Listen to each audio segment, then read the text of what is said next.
Ya halo Sobat Nubar, gimana kabarnya hari ini? Semoga sehat selalu buat semuanya. Kembali bersama YouTube Nubar Pro dengan saya Aan NH dan DJ Suprianto. iya dalam acara menulis bareng DJ, menulis semudah update status.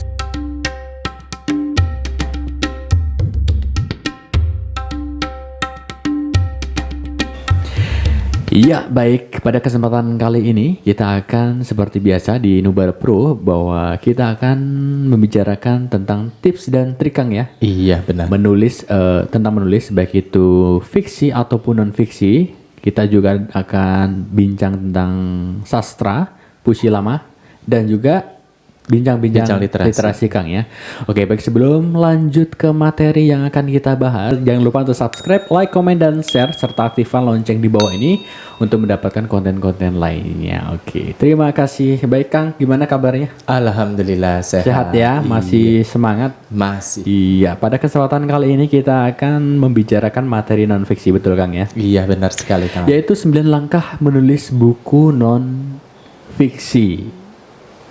Ya, ini memang ketika menulis sebuah non fiksi itu kan amat sangat diperlukan sebuah cara atau langkah nih ya Kang ya, betul ya? Benar sekali Kang. Ada 9 langkah yang mau disampaikan sama Kang DJ. Mungkin penasaran, saya juga penasaran. Silahkan untuk ngasih materinya. Baik, terima kasih untuk Kang Han. Baiklah Sobat Nubar, pada kesempatan kali ini saya akan menjelaskan dan memaparkan tentang materi non-fiksi, mengangkat tema adalah 9 langkah menulis buku non-fiksi. Nah, jadi gini, untuk biasa gini Kang, penulis itu adalah ketika non-fiksi, maka yang terpikirkan oleh si penulis adalah sebuah buku. Padahal non-fiksi ini kan cakupannya luas, tidak melulu pada sebuah buku. Bisa itu ada tentang berita, bisa itu tentang laporan, makalah, tesis, skripsi, bisa juga berupa tentang jurnal dan lain sebagainya. Banyak. Skripsi ya, biasanya kan anak-anak Iya, yang mahasiswa seperti itu. Tapi kadang si penulis ini yang katakanlah dia yang pemula itu sempit ketika mendengar non fiksi, yang terlintas adalah buku di luar buku imajinasi, yaitu bukunya buku berat dan sebagainya. Padahal kalau kita tahu tentang non fiksi adalah luas, maka ini menjadikan sesuatu bahwa menulis itu tidak menjadikan terkotak-kotak. Oh ini berat, ini ringan, tidak. Jadi semua nulis itu gampang, mudah. Yang penting kita tahu tentang ilmunya, tahu tentang kuncinya, bagaimana caranya agar bisa menulis semua genre Kang, baik itu fiksi ataupun non fiksi. Nah, kesempatan kita kali ini adalah membahas tentang masalah 9 langkah menulis buku non fiksi. Itu jadi ada 9, Sobat Nubar, silakan dipersiapkan catatannya atau juga bisa dipersiapkan dengan sebuah handphone. Sekarang udah mudah Kang. Iya, betul. Sudah sangat difasilitasi dan teknologi. Nah, yang pertama adalah tema dan ide. Nah, sebelum Sobat Nubar menuliskan sesuatu pada tulisan, baik itu berupa catatan pada sebuah buku, pada sebuah HP, handphone, ataupun pada sebuah PC atau laptop, maka yang pertama ada nih Kang, harus adalah tema atau sebuah ide. Nah, ide ini yang akan menjadikan suatu cikal bakal bahwa itu akan terurai menjadi sebuah kata-kata, sebuah kalimat, sebuah paragraf nantinya. Nah, tema inilah yang menjadikan bahwa itu akan menjadi sebuah gagasan. Itu akan menjadi sebuah uraian yang akan tersusun menjadi bab dan subbab. Nah, inilah tema dan ide. Kadang-kadang ada yang bilang bahwa untuk mencari sebuah ide itu sangat sulit. Untuk mengembangkan sebuah tema itu adalah sangat yang tidak mudah untuk didapatkan. Nah, ini adalah sesuatu hal yang paling salah bagi seorang penulis. Ketika seorang penulis menjason bahwa dirinya adalah tidak sanggup, tidak mudah, dan susah, maka dia akan selalu dihantui oleh kata-kata negatif tersebut, Kang. Itu jadi harusnya ketika seorang penulis itu adalah ingin menunjukkan tentang potensi dirinya bahwa segala sesuatu adalah mudah. Dengan cara apa? Dengan cara belajar. Nah, dengan hadirnya Nubra Pro ini adalah kita memberikan dan berbagi ilmu seputar dunia literasi. Sehingga orang di luar sana yang tadinya dia tidak tahu menjadi tahu, yang tadinya tidak paham menjadi paham, yang tadi tidak mau menjadi mau dan menjadi hobi sebuah profesi. Apa itu? Literasi ini. Ya, jadi yang pertama tentukan tema atau ide. Dari mana datangnya? Ini sering diulas-ulas terus. Datangnya adalah, saya ambil contoh adalah sekitar minimal tiga contohnya. Banyak baca buku, banyak main, ya silaturahim, dan banyak jalan-jalan. Enak dong, ya, enak sekali ya. Jadi pertama adalah tema dan ide. Nah, yang kedua Sobat Nubar, untuk langkah selanjutnya adalah tentang membandingkan buku sejenis. Nah, buku sejenis dimaksud adalah ketika kita akan mengupas suatu A, maka cari buku-buku yang sudah ada, yang sudah terbit seperti tema dan ide yang kita akan tuangkan, yang kita akan eksekusi. Misal ambil contoh, kita akan membuat buku tentang panduan berbahasa asing misalkan. Nah, kita ambil bahasa yang kita akan tekuni apa nih? Oh, ternyata kita punya keahlian dalam bahasa Perancis, bahasa Inggris, bahasa Arab, bahasa Cina, Jepang, dan sebagainya. Nah, berhubung ingat tren di kita adalah Korea, misalkan kita akan mengupas tentang bahasa Korea. Panduan mudah berbahasa Korea. Nah, kita cari tuh referensi yang berhubungan dengan bahasa itu, buku yang sejenis sudah ada kah belum? Ketika sudah ada, kumpulkan apa saja kekurangan dan kelebihan dari buku itu, sehingga kita bisa memodifikasi dari buku-buku yang sudah ada. Nah, akhirnya ketika kita eksekusi bagaimana caranya, buku yang sudah beredar, buku yang sudah diterbitkan, kita ingin menerbitkan ulang, menerbitkan kembali, punya nilai plus dari buku yang sudah ada. Nah, ini harus Kang, wajib. Karena apa? Karena untuk membandingkan ini agar si editor atau penerbit tidak serta, oh ini kan sudah banyak di pasaran, ini kan sudah pernah diterbitkan, tapi kita memberikan ini loh, nilai plusnya dari buku atau naskah yang saya tulis. Misalkan teknik cepat 10 menit menguasai bahasa Korea. Otomatis ini 10 menit kok bisa berbahasa Korea. Padahal di sana ada kosakata-kosakata yang dimudahkan cara melapaskannya, cara menghafalkan dan sebagainya misalkan. Jadi ketika 10 menit itu ada jaminan bahwa kita dalam suatu 10 menit bisa menghafal minimal adalah 10 sampai 20 kata baru misalkan seperti itu. Nah, inilah menjadi sebuah kelebihan ya dari buku yang sudah ada. Itu Kang. Ya, jadi jangan sampai sahabat-sahabat nih, Sobat Nubar, ketika akan membuat sebuah buku, kita buat saja tanpa kita melihat pembanding buku yang sejenis dengan kita. Buku yang sudah ada itu kira-kira apa sih kelebihan dan kekurangan buku tersebut, sehingga kelebihannya kita hire, kekurangannya kita lengkapi nantinya, sehingga buku yang kita tulis ini menjadi sebuah nilai plus. Bagi siapa? Pertama jelas dong bagi penerbit. Yang kedua jelas bagi pembaca atau calon pembeli itu sendiri.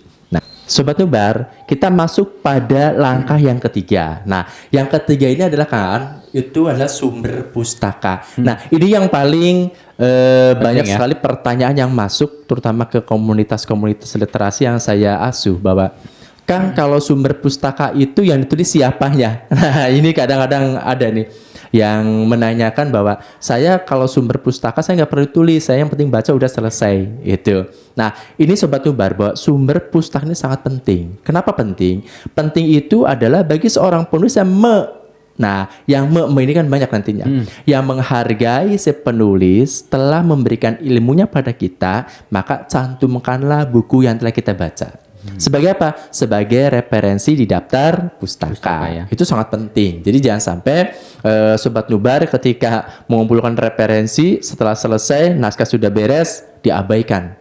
Nah, ini harus dicantumin daftar pustakanya. Kalau saya itu biasanya ditumpuk Kang. Ini buku untuk saya baca. Saya itu per bab nanti. Bab 1 bukunya ini yang menyangkut berhubungan. Nanti bab 2 ini satu tumpuk untuk bab 2. Bab 3 terus seperti itu. Sehingga ketika sedang menulis di bab 1 atau bab 2, kita jangan cari, oh ini bab 2. Ya itu yang akan saya baca, akan pelajari untuk mengeksekusi di bab 2 tersebut yang sedang saya kerjakan. Itu lebih mudah. Gitu ya. Nah, nanti daftar pustaka itu ditulisnya pada saat selesai atau ketika bab udah selesai ditulis, kita tuliskan di halaman paling belakang. Paling tersebut. belakang ya? Iya, di paling belakang gitu. Nah, Tapi kalau di kayak di catatan kaki gitu, nanti itu yang kita ada kutipan masuknya. kutipan ya? Iya, masuk pada kutipan. Misalnya kita menurut profesor bla bla bla di halaman sekian. Nah, itu nanti di catatan kaki atau footnote ya. Nah, itu di catatan paling bawah biasa seperti itu. Tapi secara global itu adalah adanya di daftar pustaka di belakang nanti kita tulis sebagai referensi yang kita baca. Nah, untuk Sobat Nubar saya tekan kembali untuk mencatat sebuah daftar pustaka atau referensi apabila buku maka judulnya itu di atas tulis.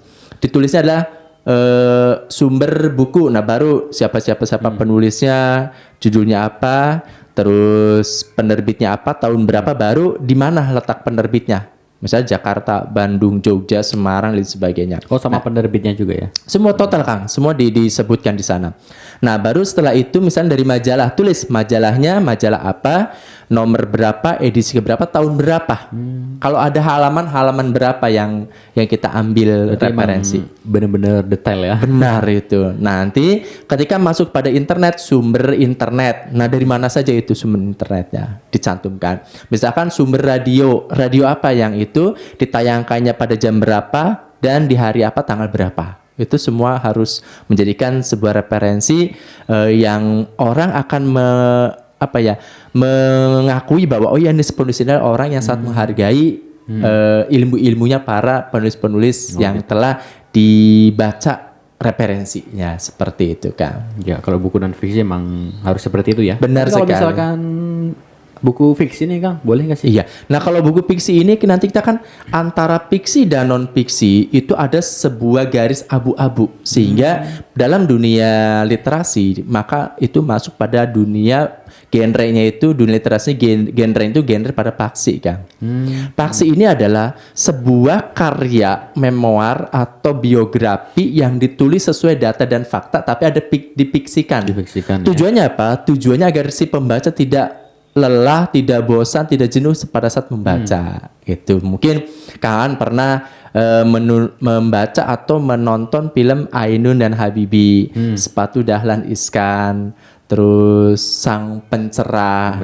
Ya, banyak lah ya di Indonesia ini buku-buku yang atau yang Laskar Pelangi itu. Walaupun Laskar Pelangi ini setelah di banyak yang pelajari para sastrawan itu masuk pada pure murni pada fiksi. Fiksi ya. Iya, Laskar Pelangi, terus ada lagi yang tulisannya Terelie itu. Yang sepasang sepatu bukan? Yang rame lah ya banyak ya. Hafalan Delisa dan sebagainya itu ya banyak. Nah, ini adalah masuk pada murninya pada sebuah fiksi. Nanti kalau yang faksi adalah menghadirkan sebuah buku, sebuah karya yang didukung pada data dan fakta 100%. Itu tanpa merubah ya. Jadi semuanya itu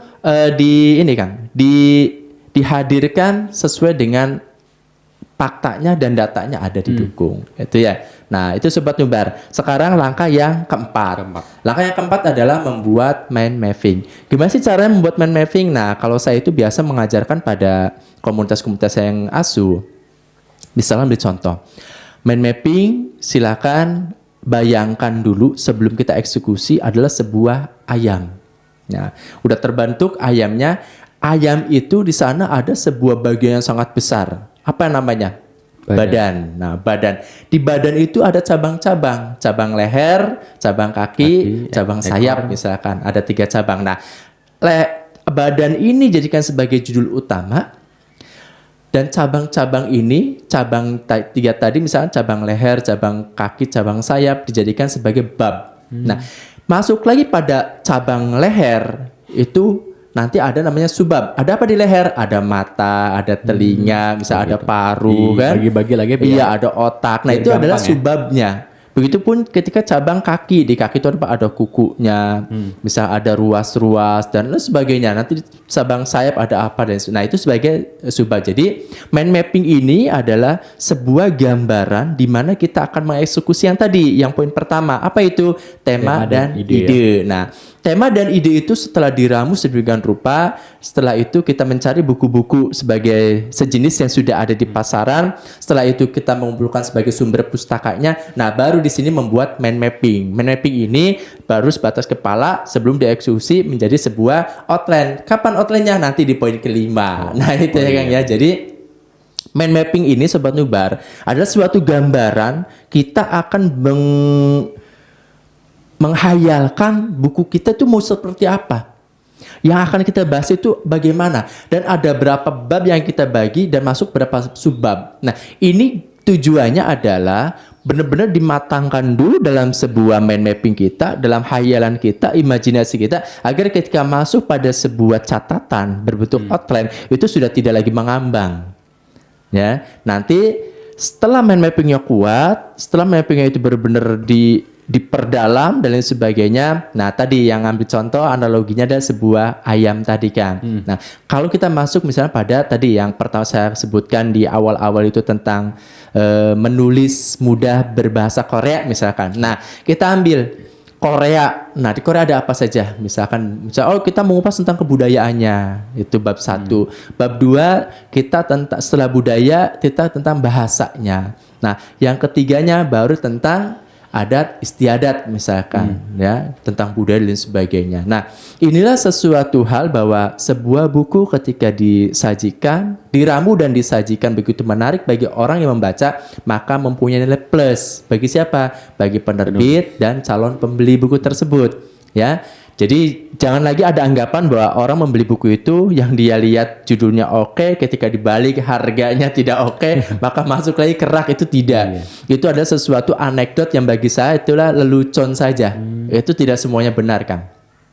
Bahkan saya mungkin termasuknya ketika memang buku itu sebuah buku yang sangat bagus, karyanya oke, ya saya beli. Saya tidak pernah melihat siapa sih penulisnya, saya tidak. Saya itu biasanya melihat itu judulnya apa, saya buka daftar isinya, itu oh ini bagus, saya ambil tanpa melihat dari belakang sinopsis dan sebagainya, enggak. Kalau saya sih lihat judul sama belakangnya doang biasanya. Kalau sekiranya bagus ya udah beli. Apalagi kalau ada tugas saya itu tugas-tugas untuk ghostwriter. Biasanya ghostwriter itu saya tidak pernah melihat harga, Kang. Karena kemarin saya punya pengalaman ketika membeli buku-buku yang menunjang pada ghostwriter saya itu bukan tentang buku arsitek. Itu sangat luar biasa. Saya beli pas dihitung di kasir harganya hampir 2 juta lebih. Padahal cuma berapa buku. Pas saya bongkar di rumah ternyata harga satu buku itu di atas 150 ribuan. Itu saya membeli sekian belas buku sehingga kita, Masya Allah, ternyata luar biasa harga. Tapi demi untuk menunjang sebuah penulisan, memberikan sebuah kepuasan pada pelanggan, pada customer, ya it's okay karena akan berbalik kok gitu. Dan ilmu itu tidak akan rugi kan, itu investasi. Saya bisa disimpan di koleksi saya ataupun ada orang yang membutuhkan bisa meminjam. Itu kan dari koleksi yang saya ada. Itu Kang, dari mind mapping ini adalah sangat penting, sangat perlu untuk menjabarkan dari poin 1, yaitu tentang masalah tema dan ide. Nah, kita masuk Sobat Nubar pada langkah yang kelima. Adalah apa? Membuat outline atau kerangka penulisan. Nah, outline atau kerangka penulisan ini adalah bersifat tentatif, Kang. Tidak blek itu baku, nggak bisa dirubah, tidak. Tapi tentatif. Ini adalah gagasan dari mind mapping yang dituangkan. Nah, yang keempat tadi kan mind mapping nih. Sebatas kita berimajinasi, menghayal buku kita akan seperti ini, diisi oleh sekian bab, sekian subbab. Misalkan kita merancang nanti akan ada dari pengantar. Kan suka ada tuh pengantar gitu dari Kata pengantar ya. Iya, kata pengantar dari orang terkenal, dari artis terkenal dan lain sebagainya, public figure yang memang orang lebih mengakui tentang sisi beliau tersebut. Itu sah-sah saja, silakan ya. Berada di mana itu? Berada pada di outline. Nanti kita membidik nih. Oh, nggak usah deh jadi kata pengantar. Saya mau membidiknya tentang di endorsement saja. Misalnya ada beberapa public figure yang akan di endorse misalkan. Nah, kita udah digambarkan seperti itu baru masuk ke outline ini, Kang. Jadi membuat outline tentatif itu Sobat Nubar adalah sesuatu outline yang tidak baku. Artinya outline ini masih bisa diotak-atik, masih bisa diubah. Ya, diubah dari bab atau per subbab. Silakan. Misalkan, oh ini ada tren terbaru nih ketika kita sedang menulis, ternyata ada ilmu baru yang dimana itu menunjang pada tulisan kita. Oke, silahkan dimasukkan Lebih saja. memudahkan juga Kang ya. Benar. Soalnya Karena- tadi kan juga apa namanya kayak dibagi itu kepala ayam, badan ayam. Ketika ngerjain di bagian leher udah fokus ke situ aja. Kalau misalkan sewaktu-waktu bosen atau boring bisa pindah ke Benar bab sekali. lain. Bab lain itu bisa sangat memungkinkan dan itu pasti akan terjadi, Kang. Karena gini, saya setiap menulis buku itu saya tidak berurutan harus bab 1, bab 2, bab saya enggak. Ketika saya sedang ada imajinasi saya nih. Kayaknya ada di tulisan saya yang ini deh, ini berhubungan. Langsung saya buka, ini ada di bab 2 di subbabnya subbab 3 misalkan. Ya udah saya kerjakan di subbab 3 tersebut. Walaupun subbab 1 masih kosong. masih kosong ya. Iya, saya masuk aja ke subbab 3. Karena kalau kita sudah punya outline, Kang, itu sudah enak. Jadi kita itu seperti kita naik kereta api, setiap stasiun akan berhenti. Bener. Itu. Jadi begitulah menulis itu. Menulis itu ibaratnya sebagai stasiun bab-babnya itu. Pasti nih misalkan bab 1, pasti kita lagi menulis pasti akan berhenti di subbab 1, subbab 2, subbab 3 itu akan terjadi. Jadi nggak akan lagi, wah saya kelupaan nih nulisnya harusnya di subbab ini di bab 1 malah ada di. Nah, ini nggak akan terjadi karena memang kita sudah dipakemkan, sudah ada ininya rumusnya bahwa outline itu bab 1 menulis tentang ini A, B, C, D. Bab 2 A, B, C, D. Bab 3 A, B, C, D. Referensinya pun sudah jelas. Ini referensi ini untuk buku di bab 1. Setumpuk ini untuk bab 2. Ini untuk bab 3. Nah, jadi memudahkan kan. Iya. Nah, saya paling kalau susah itu suka kelimpungan ketika anak saya mengambil buku referensi. Oh, gitu. Iya, karena ruang kerja saya itu kan suka dilalui oleh anak-anak ya. Jadi kadang-kadang, ini kemana nih? Karena biasanya saya suka ingat bahwa susunannya seperti ini. Ketika ada satu saja buku yang pindah, itu saya akan mencarinya. Begitu ketika di rak, karena saya itu punya penandaan khusus pada sebuah buku. Kalau buku fiksi biasanya warnanya kuning semua. Biar Gitu. gampang nyarinya kan. Iya, nanti kalau buku tentang motivasi warna putih, agama warnanya oranye, lain sebagainya. Itu biar untuk memudahkan Sobat Nubar ketika punya koleksi perpustakaan pribadi. Itu ya. Jadi tadi yang kelima adalah membuat outline atau kerangka penulisan. Ini adalah sebuah berupa tentatif tapi tidak baku. Ingat ya, tentatif dan tidak baku. Baik, Sobat Nubar, kita masuk pada langkah yang ke-6 nih Kang Aan ya. Jadi tadi setelah kita mengeksekusi pada sebuah outline atau kerangka tulisan, kita masuk nih Kang yang ke-6. Apa itu yang ke-6? Adalah gaya menulis. Nah, saya sering wanti-wanti pada Sobat-Sobat Nubar yang ada di komunitas Nubar, baik itu Nubar Pro ataupun Nubar tulisan, Nubar buku community yang komunitas itu, bahwa saya mewanti-wanti bahwa Anda mempunyai ciri khas tersendiri. Jangan pernah mengikut ciri khas orang lain. Semakin kita sering menulis, maka akan ketemu ciri khas kita sebagai penulis. Itu Kang. Karena gini, saya kan idolanya si A, maka saya harus seperti si A dong. Nah, tidak juga. Ya, saya kan idolanya si B, berarti saya harus seperti si B. Tidak juga. Karena apa? Setiap penulis punya ciri khas masing-masing. Tidak serta-merta ketika kita mempelajari si A, membaca terus tulisannya si A, lantas kita menjadi si A. Tidak. Ingat bahwa Anda mempunyai potensi dan bakat yang terpendam dalam diri kita masing-masing.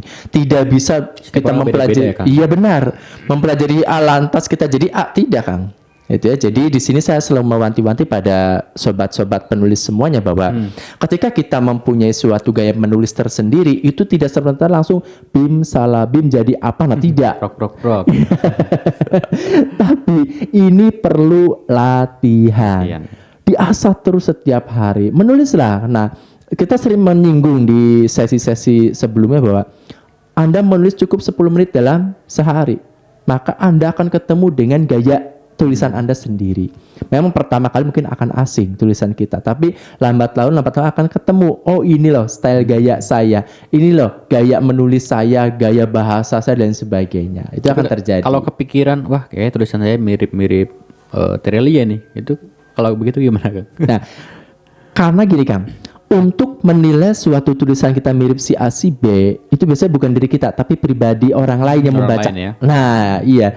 Kalau kita itu biasanya karena kita kan sering membacanya tulisan A, jadi kita seperti itu udah terdoktrin ke diri kita nulis Tersugesti. seolah-olah, nah hampir menjiplak gitu tentang gaya bahasa dan lain sebagainya. Nah, yang dikhawatirkan ketika kita tidak menjadi seorang pujangga, kita membacanya banyak kali Gibran tapi tidak ada kejiwaan dalam berpujangga, maka majas Anda yang akan keteteran. Betul kan? Benar sih. Iya, akan terjadi nanti majas-majas dan sebagainya. Harus menguasai 23 majas. Itu luar biasa. Ada 23. Kita tensis 16 tensis aja udah kewalahan, apalagi ini majas. Majas itulah sesuatu hal yang perbandingan, pertentangan dan perumpamaan, di mana ada 3 struktur besar ini, perbandingan, perumpamaan, pertentangan ini dibagi-bagi lagi. Total 23 majas, Kang, kebayang nggak, Kang? Jadi jadilah diri Anda sendiri. Bawalah gaya ciri khas Anda sendiri pada sebuah tulisan. Maka orang akan mengenali siapa Anda. Itu saja sih intinya. Ya. Dengan cara apa? Dengan cara banyak membaca, banyak menulis, dipraktekkan. Jangan sampai membacanya iya, menulisnya tidak. Nah, ini salah. Jangan sampai kita menulis terus, membaca tidak, ini salah. Nanti kekurangan referensi kosakata. Artinya apa? Dangkal referensi kosakata. Sehingga menurut saya itu aja. Nah, ini yang perlu digarisbawahi, bahwa Anda punya potensi dan bakat untuk menonjolkan tentang gaya menulis Anda sendiri. Itu ya, Kang. Keenam, Kang ya. Iya, yang keenam. Nah, sekarang masuk ke 7. Apa yang ketujuh? Yang ketujuhnya Sobat Tumbar adalah membuat jadwal menulis. Nah, masa kita jadwal kuncar aja dibikin jadwal, masa menulis kayak sehari 10 menit tadi ya. Misalnya seperti itu. Atau ada hari-hari khusus misalkan. Hari-hari khusus itu adalah misalkan kita hari Sabtu khususnya menulis 2 jam. Hari Sabtu misalkan kita ngambil pagi misalkan.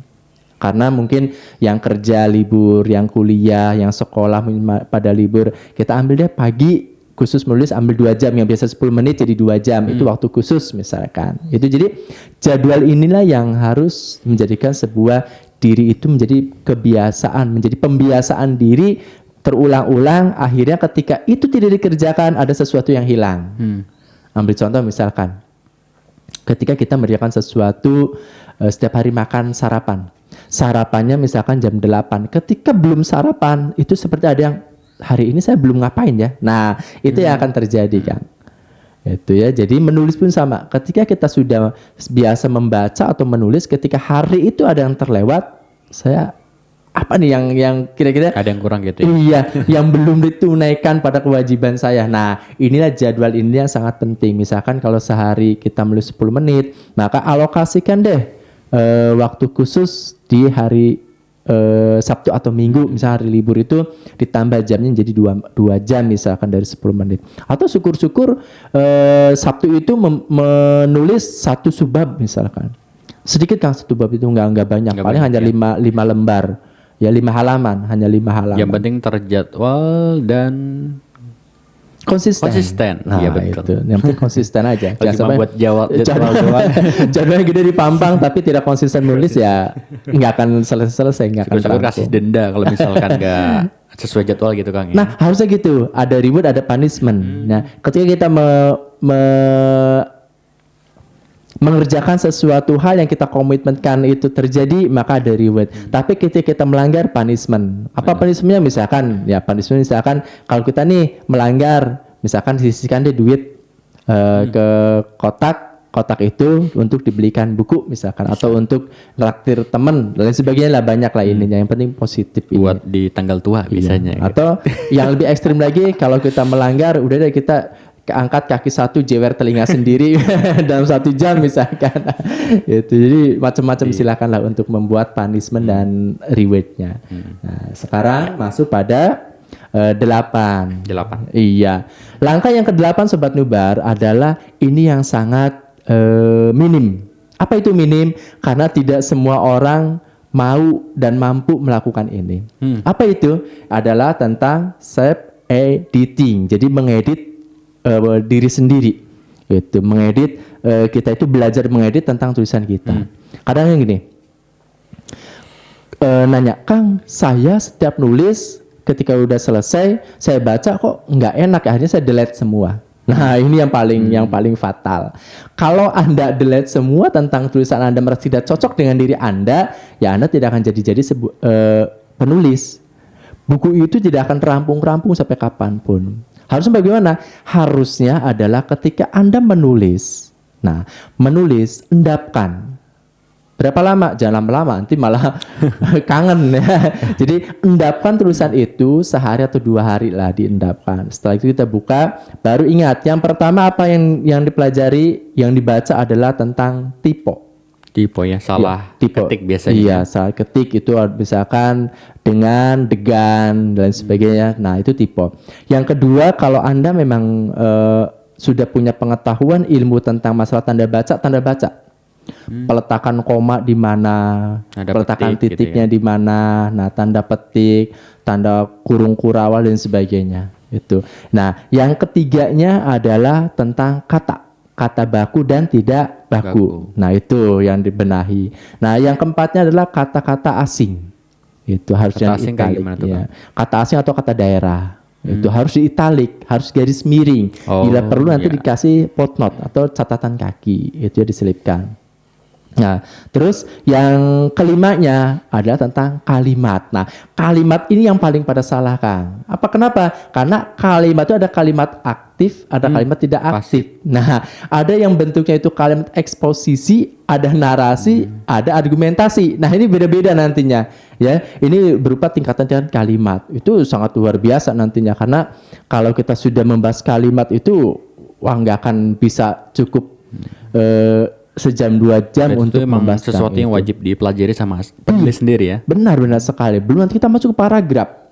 Nah, atau kita masuk konjungsi. Ini konjungsi sering menjadi pertengkaran hebat, Kang. Ya. Namun itu di depan atau di tengah kalimat. Tapi itu depan atau karena kalimat. Yang itu, nah dan lain sebagainya. Itu banyak sekali pertentangan di konjungsi. Nah, kita tidak paham. Konjungsi ada tingkatan. Tingkatan konjungsi, ada pertentangan. Konjungsi ada berbagai macam ya ininya. Nah, inilah yang menjadi sesuatu hal bahwa Anda sebagai penulis, menulisnya yang benar. Anda tidak usah berlebihan dalam mengedit tulisan. Cukup edit tipenya, tanda baca jika ada. Gak usah Yang kedua, muluk-muluk ya. terus kata asing atau kata daerah dan kalimat, misalkan ini kalimatnya terbalik. Nah, itu aja. Yang masalah konjungsi, masalah kalimat bertingkat, kan nanti ada kalimat benar itu nanti bersusun, ada kalimat aktif, kalimat pasif dan sebagainya. Dan kalimat eksposisi, narasi, deskripsi dan sebagainya itu nggak usah dipikirkan. Itu ada bagiannya. Siapa mereka? Mereka adalah seorang editor. Karena dia mau lebih mumpuni tentang hal itu. Jadi yang Anda lakukan di poin 8 sebagai self editing adalah khusus tipe. Itu aja, Kang. Tipe saja. Nah, yang Kata ini ya. tentang pembenahan kesalahan-kesalahan kata-kata aja seperti itu. Jangan sampai Anda seolah-olah saya sebagai editor. Tidak. Karena editor itu dia jam terbangnya bukan sebuku 2 buku, tapi sudah puluhan bahkan ratusan buku yang dia lahirkan. Nah, inilah yang harus diperhatikan oleh penulis pemula khususnya adalah kita belajar mengedit sendiri dengan catatan bukan sebagai editor. Itu ya, catatannya bukan sebagai editor, tapi hanya sebatas hal-hal yang sewajarnya saja gitu. Ya, Sobat Nubar. Nah, yang ke-9 apa katanya, Kang? Yang 9 adalah mengirimkan naskah. Nah, ini banyak sekali tentang cara mengirimkan naskah. Kang, kirim naskah itu seperti apa? Apakah kita di print out dikirim? Nah, apakah kita mengirim naskah itu sebundel kirim via email atau di atas semen dan sebagainya? Ini banyak pertanyaan-pertanyaan tentang kirim naskah. Nah, untuk mengirim naskah ada 2, Kang. Ada 2. Pertama adalah ngirim pada penerbit mayor. Itu ya, penerbit besar. Nah, jadi yang pertama. Yang kedua adalah pada indie. Ya, indie itu adalah cetakan POD. Ya, Itu print on demand. Kayak gimana tuh, Kang? Nah, kalau mayor ini, kalau kita mau mengirim naskah pada mayor, yang pertama bidik jangan, saya pengen masuk ke penerbit yang besar ini. Nah, enggak seperti itu, Kang, prosesnya. Tapi kita pelajari dulu tema apa yang mereka cari, kategorinya seperti apa, karakteristik naskah yang dibutuhkan bagaimana. Jangan sampai kita punya buku dikirimkan pada penerbit yang salah. Itu tidak akan ada jawaban sampai kapanpun juga. Nah, harusnya kita selaku penulis harus lebih teliti mencari tahu dulu sebelum naskah itu dikirimkan. Misalnya contoh, kita buka penerbit A. Oh, penerbit A ini adalah mencari kategorinya, dijelaskan sana kan, oh ternyata naskah saya tidak sesuai. Jangan dikirim. Karena kalau kirim pun itu tidak akan dilirik sama penerbit itu. Cari yang kategori itu sesuai dengan naskah yang kita punya. Itu ya. Jadi penerbit mayor adalah penerbit yang 100% membiayai dari pencetakan dan promosi. Yang mereka akan menspreadingkan, akan menyebarkan buku kita dari pelosok penjuru negeri. Yang ada toko buku besarnya, yaitu ada di sana. Nah, yang kedua adalah penerbit indie atau penerbit cetak POD, ya, print on demand. Nah, di indie ini adalah Anda sudah tidak harus mencari tahu dulu tentang kategori, tapi yang Anda cari tahu adalah tentang masalah sepak terjang penerbit itu. Dia diakui atau tidak secara media sosial. Kalau dia diakui oleh media, maka itu adalah penerbit yang kompeten. Artinya dia akuntabel. Artinya dia ada dan pernah menerbitkan, tidak bermasalah. Nah, ini yang paling harus dicari, karena saya punya pengalaman tertipu itu beberapa judul itu ya, waktu sebelum Rumah Media. Jadi sebelum Rumah Media itu kita ada penerbitan itu kerjasama dengan beberapa orang di dunia penerbitan indie. Ternyata kita sudah lunas dan sebagainya, ketika ditagih bukunya nggak ada, akhirnya entah kemana, uang sudah lunas, buku tidak jadi, akhirnya kita dianggap penipu oleh si penulis. Nah, ini hindari Sobat Nubar seperti itu. Jadi Sobat Nubar sebelum mencari penerbit indie, maka carilah di medianya. Baik, media sosial kan banyak ya, ada Instagramnya, ada Twitternya, ada salah Facebooknya. satunya Nubar.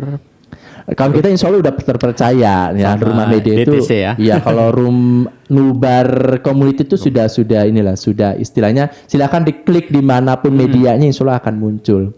Dan itu sudah melahirkan ratusan ribuan penulis yang sudah tergabung di kita. Jadi bukan berarti memuji, emang silakan, kita fakta dan datanya sudah ada. Jadi sudah berapa sih ininya, tinggal cek aja. Ceknya kemana? Ke perpusnas.go.id misalkan. Cek tentang penerbitnya Rumah Media, nanti muncul udah berapa sih di sana tentang karya-karya yang sudah diterbitkan. Atau mau lihat tentang ininya, webnya bisa menampilkan dengan cover-cover buku yang sudah diterbitkan dan sebagainya, itu udah banyak kan. Nah, jadi ada dua kategori penerbit. Yang pertama penerbit mayor, penerbit besar. Yang kedua adalah indie dengan sistem POD. Mengirimkan naskah tadi Kang ya. Iya, tentang kirim naskah. Setelah itu beres. Nah, iya, terima kasih Kang atas penjelasannya. Ya seperti itu Sobat Nubar ya. Ada 9 langkah. Yang pertama, temukan atau tentukan tema dan ide. Yang kedua, membandingkan buku sejenis. Yang ketiga, sumber pustaka. Yang keempat, membuat mind mapping. Yang kelima, membuat outline atau kerangka penulisan. Yang keenam, gaya penulis. 7, membuat jadwal. Yang kedelapan, self editing. Dan yang terakhir, mengirimkan naskah. Seperti itu, udah jelas semuanya ya. Buat Sobat Nubar yang punya tulisan, kirim saja ke bagian gabung ke komunitas nulis bareng dan juga DJ Training Center Kang ya. Karena tulisan Sobat dijamin atau dipastikan terbit menjadi sebuah buku. Nah, salah satu contoh buku di Rumah Media udah berapa buku Kang? Sekitar ratusan ya. Oh, udah bisa ratusan dicek ya. ke perpusnasnya ada. Di sini kita udah ratusan menerbitkan buku. Salah satunya yang baru terbit kemarin. Nah, ini salah satu buku antologi ya. Betul. Antologi. Tim Nubar area Jabar, tim nulis bareng area Jawa Barat. Nah, ini contoh bukunya. Ada berapa penulis ini? 1, 2, 3, 4, 5, 10, sekitar 16 penulis. Luar biasa sekali. Oke. Di deskripsi juga sudah dicantumkan, nanti tinggal dikepoin aja. Oke, terima kasih buat Sobat Nubar yang sudah nonton acara ini. Jangan lupa untuk subscribe, like, komen, dan share, serta aktifkan lonceng di bawah ini untuk mendapatkan konten-konten lainnya tentunya. Oke, ya untuk sesi kali ini kita break sebentar, bakalan lanjut ke sesi berikutnya. Terima kasih.